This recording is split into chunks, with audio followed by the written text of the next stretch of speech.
This is the Everyday AI Show, the everyday podcast where we simplify AI and bring its power to your fingertips. Listen daily for practical advice to boost your career, business, and everyday life. So much is happening in the world of AI news. It's hard to keep track of it all and to talk about what actually matters. So that's what we're going to be doing today, recapping the news that actually matters to you for January 15th, 2024. We're going to be talking about a little bit of everything from the Bill Gates and Sam Altman interview to Apple kind of shuttering their AI team. We're going to be covering just about everything to keep you updated for the week with what you need to know. All right. Thanks for joining us. My name's Jordan Wilson, and I am the host of Everyday AI.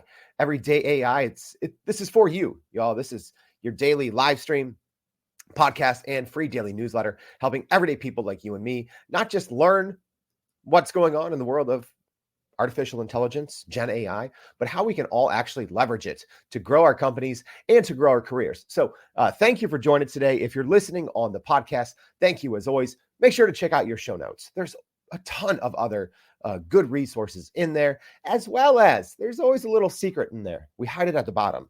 So make sure to check that out. If you're joining us on the live stream, thank you for that as well. Thank you for joining. Let me know, is it as cold as it is here where you are? I'm in Chicago. I'm freezing. It's in the negatives here. So that's no fun. So hopefully you're staying warmer than I am. You know, if you're joining from the Mississippi Gulf Coast here, like Brian Parton, you're probably a little warmer than myself in Chicago. So thank you, everyone who's joining our live stream. Megan saying good morning. Liz, Douglas, everyone, happy Monday. Thank you for joining us. So this is a little bit of a new segment talking about the AI news that matters. So we just started this in 2024. So every Monday, we're going to be doing this. So maybe you don't have time to listen to a podcast every single day, but you want to keep up with what's going on and you want to understand, you know, how all this maybe impacts your company or your career. So Monday is the day to do that. But also come join the live stream. It's a lot of fun. So every Monday, we're going to be doing this. And then every Tuesday, I think we've kind of talked about this, but we're making Hot Take Tuesday a thing. So I'll announce at the end of this show what we're tackling tomorrow. But 42 degrees where Brian is sounds a lot better than the minus degrees we are here in Chicago. So make sure if you haven't already, please go to youreverydayai.com, sign up for the free daily newsletter. Y'all, like, yes, it is actually written by me, a human, writing this, right? So I tell people, like, the podcast has become very popular, especially on Spotify. So thank you all for the support. But the newsletter is amazing, y'all. Like, if you haven't signed up for it, go do it. Like, we're the only company out there, literally, that does this every single day, that has usually a guest on the show, a live show, bringing you fresh live content, and then that writes about it, right? Every other AI newsletter out there, sorry, they're all copy paste. They're all, you know, GPT. Most of them are GPT written, doing literally the exact same thing. So make sure you check out our newsletter for actual insights, all right, into, you know, the guests that we bring on the show, as well as on the website, y'all. We have now about 180 backlogs of episodes, so you can learn about anything, whether you want to learn about AI in sales, AI marketing, whatever it is, as well as now 180 backlog of newsletters you can go read. All right, so let me take a sip of my water. There we go, water hitting the lips. Let's talk about the AI news that matters. So, did y'all see this? Did y'all see the, I'm sure you did, you know, if you've been on social media, but Bill Gates released late last week his interview, his conversation with Sam Altman. So there were a lot of things in this interview. So I checked it out when it first came out, but I actually listened to the full thing last night, you know, in preparation for this show. We always prepare for the show, but there's a lot of hidden gems in there, I'd say. First of all, let's just go ahead. Let's hit the high notes here. All right, of what this interview was and what it was not. Because if like me, you were on social media at all over the weekend, I always open Twitter, you know, a couple times a day just to see what's going on in AI news, right? That because everything breaks so quickly. But you know, GPT-5 was trending, and I'm like, why is GPT-5 trending? And people think that this whole interview was about GPT-5, OpenAI's next large language model. It was not. All right. GPT-5 was not specifically mentioned when talking about, these future features. All right. So let's just put that out there. Yes, Bill Gates and Sam Altman were talking a little bit about the future of the GPT technology, but they were not specifically talking, hey, these are things inside of GPT-5. So let's just put that out there. Of course, OpenAI could release that at any minute, or it could be another, months. Obviously, their GPT-4 model now has been out for more than a year, but it's still leading the pack, right? Google Gemini released their new, Google released their new Gemini Pro model that's now powering Google Bard, and GPT-4 is outperforming it still. So I don't fully understand why every time Sam Altman speaks about anything, people, are saying, oh, this is GPT-5, it's coming. It's not. Well, it could be, but this isn't what the interview was about. So let's tackle a little bit more on what was actually in this interview if you didn't get to check it out. Okay, so Sam Altman really talked about future models having an increased reasoning ability and reliability in future models. So he kind of talked like, hey, kind of this 1 in 10,000 concept. You can go and listen to it. But he did say that future models are going to be much more reliable, and specifically with reasoning, which is great. It was kind of cool to hear this candid conversation, and Sam just kind of saying like, hey, right now, ChatGPT is not great at reasoning, right? Which is what I'm sure many people out there have experienced if you use it all. So reasoning seems to be a big piece moving forward. Also, it's talking about how fast, right? Both of them were talking about how fast this technology is, especially compared to past technological innovations, and just how this cycle of, generative AI is breakneck speeds. And, I talk about that on the show all the time, because I don't think, especially business leaders that are in their, 40s, 50s, maybe 60s, the business leaders who say, we've been here before, we've been here with the internet, or we've been here with, Web 2.0. No, that's wrong, right? It's one of the reasons why I started Everyday AI, because I don't think people understand, because we have been through, right? Myself, I'm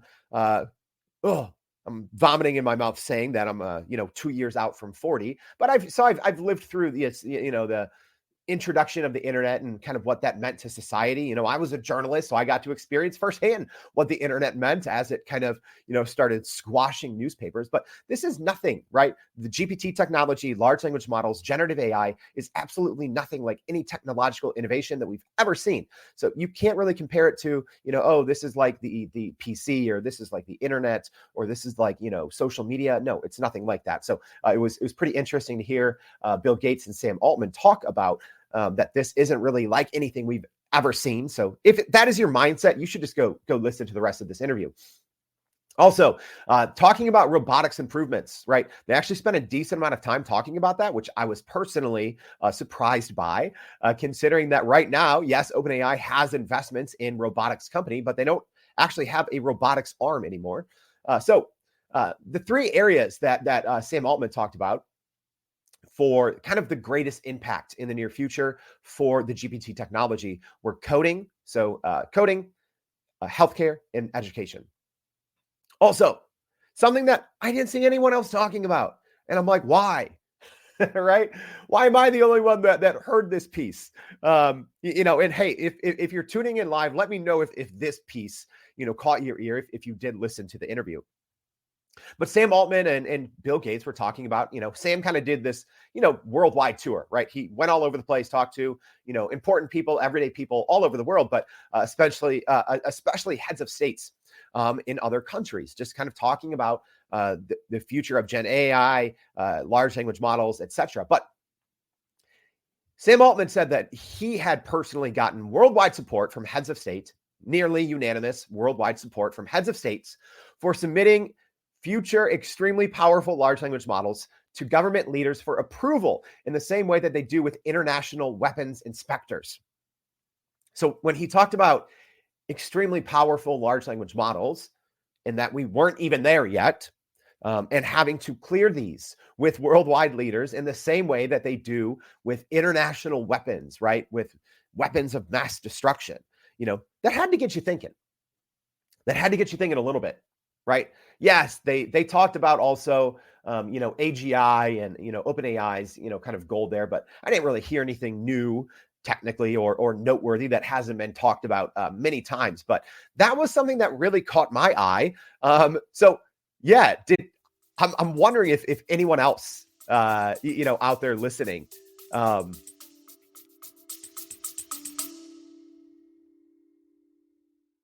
you still running in circles trying to figure out how to actually grow your business with AI? Maybe your company has been tinkering with large language models for a year or more, but can't really get traction to find ROI on Gen AI. Hey, this is Jordan Wilson, host of this very podcast. Companies like Adobe, Microsoft, and NVIDIA have partnered with us because they trust our expertise in educating the masses around generative AI to get ahead. And some of the most innovative companies in the country hire us to help with their AI strategy and to train hundreds of their employees on how to use Gen AI. So whether you're looking for ChatGPT training for thousands or just need help building your front-end AI strategy, you can partner with us too, just like some of the biggest companies in the world do. Go to youreverydayai.com/partner to get in contact with our team, or you can just click on the partner section of our website. We'll help you stop running in those AI circles and help get your team ahead and build a straight path to ROI on Gen AI. Was kind of concerned with that. That caught me off guard a little bit. All right, so let's keep this thing moving.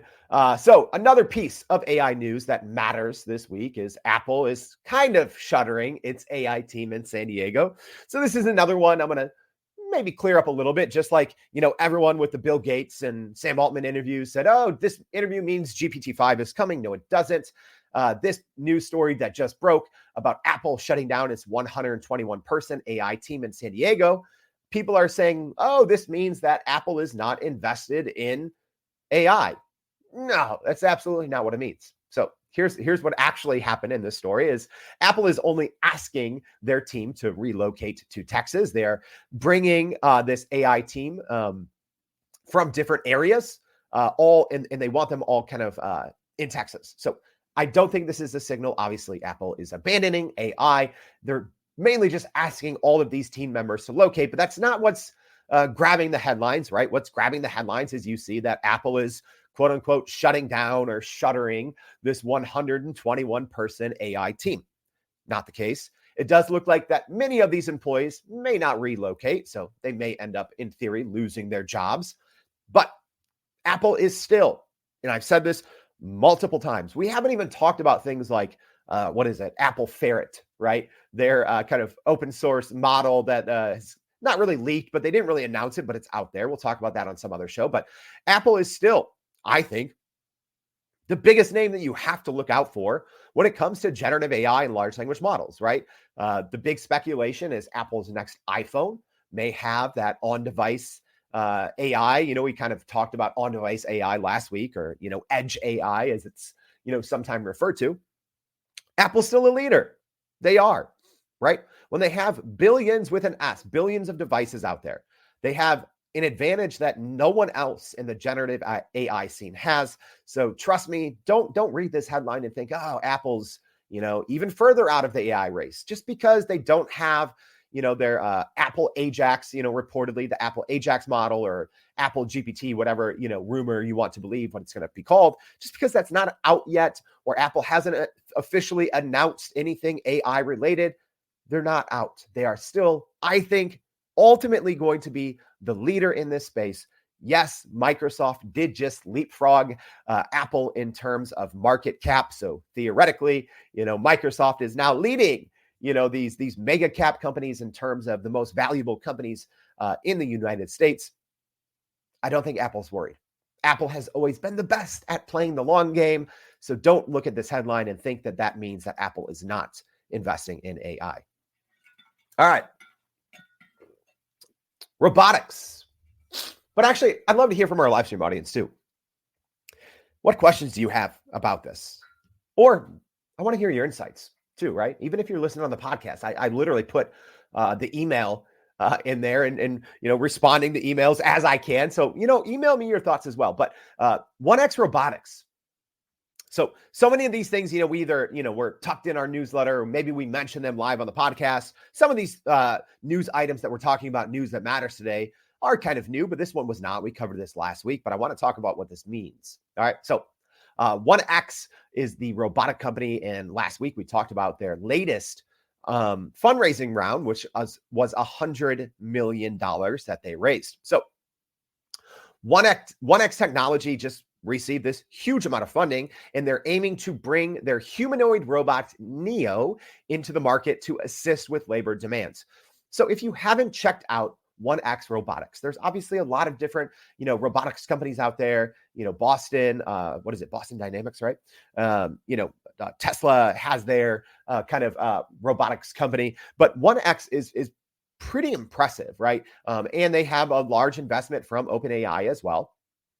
So here's why I think that you should be keeping an eye. And well, number one, let's see. Not all my graphics went over here, but they are having an event.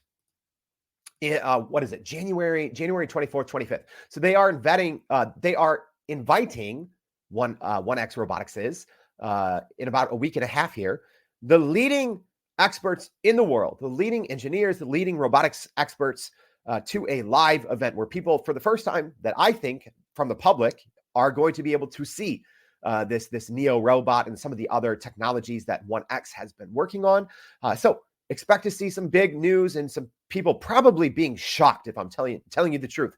Because if you haven't been checking out the new advancements in robotics, especially now with kind of how they're even sometimes incorporating large language models to better communicate with these robots, these very human-like robots. It's extremely impressive and a little nerving, if I'm telling you all the truth. All right.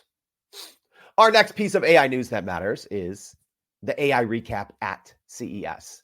So CES was last week. It wrapped up on Friday. So AI was literally the talk of all CES, and even sometimes when it wasn't needed, right? It seemed like so many products, such as pet companions powered by ChatGPT. So many products were just throwing AI into hardware that maybe necessarily didn't need them. So to recap, AI, yes, was all the talk at the Consumer Electronics Show, which is the biggest show in tech. It literally sets the pace for what happens in the world of technology for the year. So the show wrapped up late last week in Vegas. And yes, integrating AI into hardware was all of the talk. So, from AI powered, refrigerators, which we talked about on the show, to the device Rabbits R1, which is a hardware device.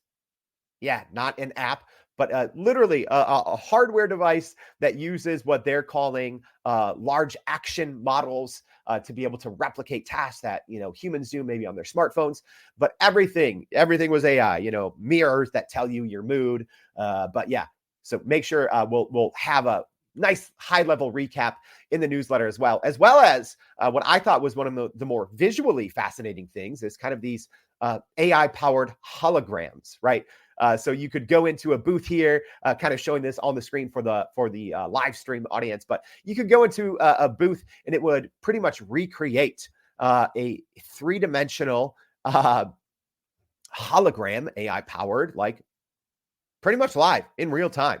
And that was pretty impressive visually. Of all the different, I looked at the, someone came out with a list of the top, 30, AI products at CES. I would say that one was the one, at least to me, that looked the most impressive and maybe had, practical use cases because, we think there is still this flux, right? Of what is the future of work? There's still companies obviously wrestling with, the hybrid versus, remote versus in person. So I don't know, will we see in the, near future holograms, big companies using these in lieu of, your Zoom calls now? I don't know, but the technology is definitely catching up and looks pretty impressive. All right. This one is only hours old and not necessarily good news, but we're recapping it anyways. So a new IMF study warns that the rise of AI could impact nearly 40% of jobs globally.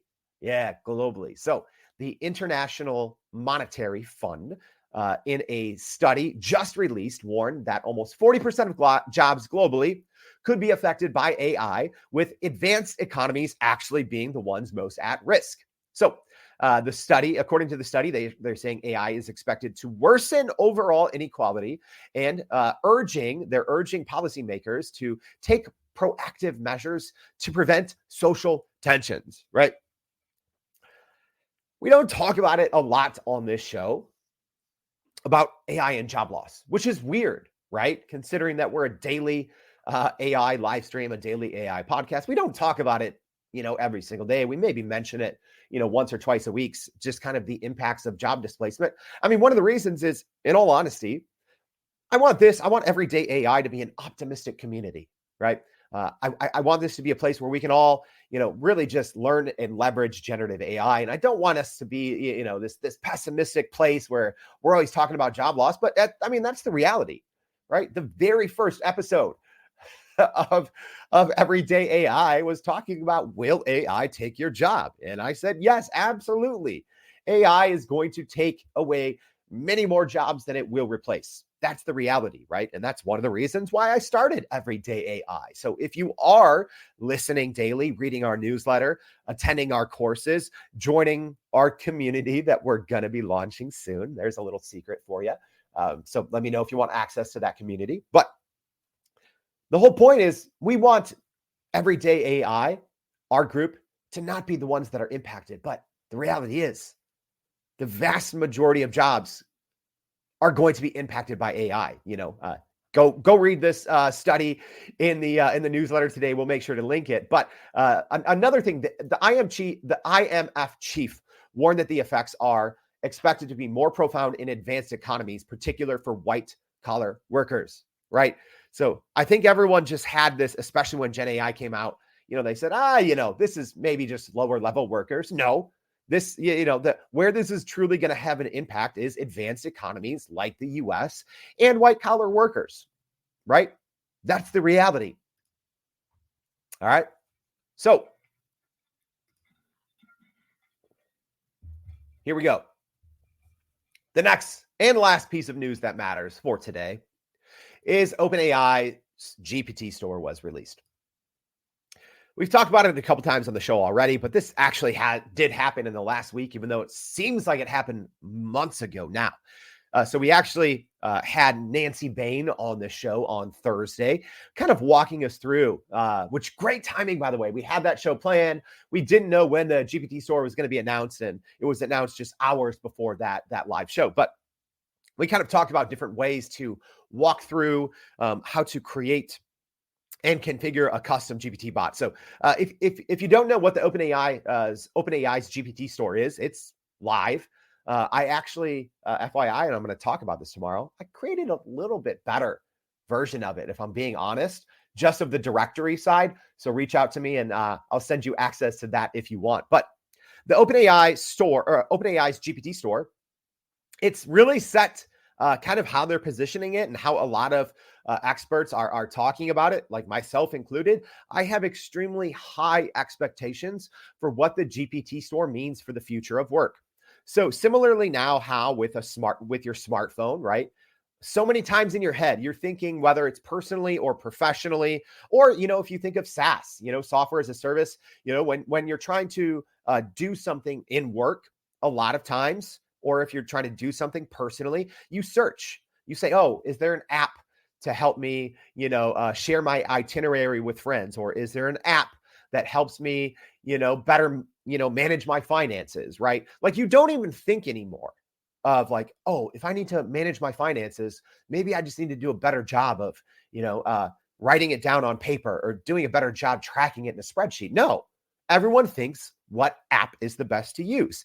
The same thing, right? Like if you're in sales, maybe you're like, okay, what is the next SaaS? What SaaS should I be using? What's the best integration with our CRM to, track customer movement through our sales pipeline, right? Like everything is software, everything is apps right now, right? I think for a lot of things personally and professionally.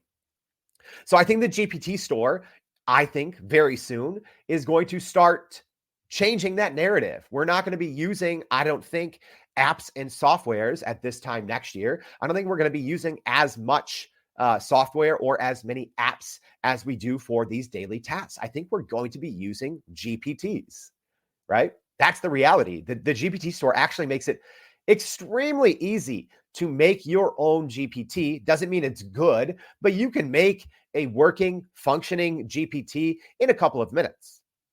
All right. That does, again, let me warn you, and we're going to talk about this a little bit tomorrow, but doesn't mean you should, right? You really do need practice. A good GPT that functions well takes countless hours, right? But it is so easy that anyone out there, right? If you have a ChatGPT Plus account, you can go in there and make a functioning GPT in a matter of minutes. All right. Also, another piece of news there is OpenAI did release their Teams feature, which, if I'm being honest, there was actually 3 things that they announced all in the same day. So they announced the GPT store, they announced the Teams feature, and they announced, it was kind of a leak, but a confirmed leak, that ChatGPT will be remembering information across different conversations. So I don't believe that last piece is live across all accounts. Normally, you get a message that tells you when your account kind of gets access to that. A lot of people have, I have not. So that's not a public, I don't believe it's a publicly available rollout, but the first 2 are. The GPT store is obviously live. And then let's talk real quick about ChatGPT Teams. That was also announced and it's live as well. Our team immediately upgraded, but what ChatGPT Teams does, there's essentially, I think, 3 important things. It allows you to more easily collaborate with your team. That's number 1. Number 2 is data, right? There is finally the option. Again, I'm waiting for more information about this because there's not a lot of information out yet, but it does allow you to kind of opt out of sharing your training data with OpenAI, which is huge, right? So Teams is open. You have to have between, I think it's 2 and 149 licenses to use ChatGPT Teams, but the ability to kind of not share any data with OpenAI was obviously one of the main reasons that so many companies didn't jump on ChatGPT to begin with. Obviously, the ChatGPT Enterprise, product is really for those huge teams. But I think 3 really big announcements from OpenAI. So that is it, y'all. That is the news that matters for the week of, what is it? January 15th, mid-January 2024. Wow, can't believe it. All right, so I hope this was a helpful recap. And if it was, please go to youreverydayai.com, sign up for that free daily newsletter. We're going to be recapping all of this. So maybe you're listening in the car, or man, I love when people say, hey, I listen to you when I'm running, or we listen to the show when I'm out grocery shopping. Let me know, where do you listen to the show? It's always fun to hear that from people. But tomorrow, Hot Take Tuesday, y'all, because here's the thing. If y'all listen to the show at all, or if you've come to, kind of know me a little bit, I'm a big fan of OpenAI. I'm a big fan of Microsoft. I'm a big fan of ChatGPT, but they got a lot wrong with the GPT store. A lot, right? And I think for the first time, maybe ever, I'm going to really, I don't want to give too much away. Let's just say they got a lot wrong. A lot wrong. So we're going to be going over that tomorrow. So if you are interested in the GPT store, if you want to know a little bit more about how it works, or if you just want to know what they got wrong and we're going to help fix it, make sure to tune in tomorrow for our show on Hot Take Tuesday. So that's it, y'all. Thank you for joining us. Again, please go to youreverydayai.com, sign up for the free daily newsletter, and we'll see you back tomorrow and every day for more Everyday AI. Thanks, y'all. And that's a wrap for today's edition of Everyday AI. Thanks for joining us. If you enjoyed this episode, please subscribe and leave us a rating. It helps keep us going. For a little more AI magic, visit youreverydayai.com and sign up to our daily newsletter so you don't get left behind. Go break some barriers, and we'll see you next time.